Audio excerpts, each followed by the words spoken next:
My husband's first love had a depressive episode and jumped off a building. In a fit of rage, he dragged me, 8 months pregnant, to an abandoned amusement park and strapped me to a drop tower ride.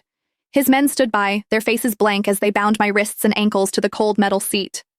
If you hadn't provoked Sienna, would she have had a breakdown and jumped? Terrified of heights, I clutched at the restraints, my swollen belly making it hard to breathe. Tears streamed down my face as I admitted my mistake, my voice cracking as I begged him, "Hugh, please, let me go." I promised, I swore, I'd never appear in front of Sienna again. But my husband only looked at me with chilling indifference. "Ava, for the sake of the child, I won't divorce you." His voice was calm, almost gentle, but it only made the next words colder. "But the pain you've caused Sienna, I want you to pay it back 100, no, 1,000 times over."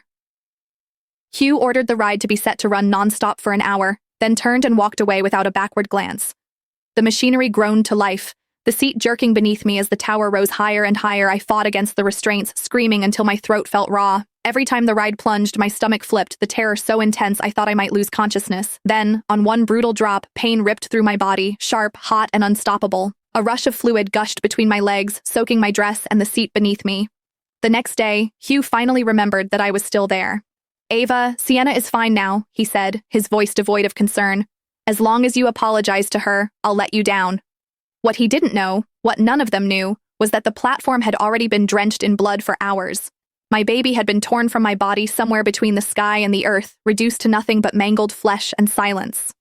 Dr. Jason called this morning. That woman is avoiding her prenatal checkups. What trick is she playing to get my attention this time? Hugh frowned, a trace of disgust flashing through his dark eyes.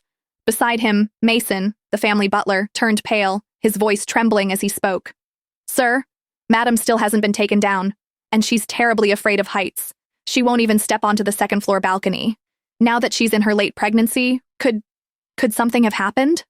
Hugh's expression froze for a split second, before he frowned again, doubt flickering across his face. "Really? Ava's afraid of heights?" Before Mason could finish confirming, Hugh waved a dismissive hand.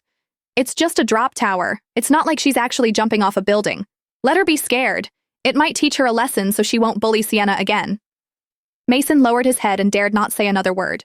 However, Hugh's assistant couldn't hold back any longer. "Sir, at first Madam was screaming, but later she went completely silent. And she's carrying your child, your own flesh and blood. Shouldn't you at least check on her?" Hugh's expression shifted slightly, but the brief flicker of realization was quickly replaced by scorn.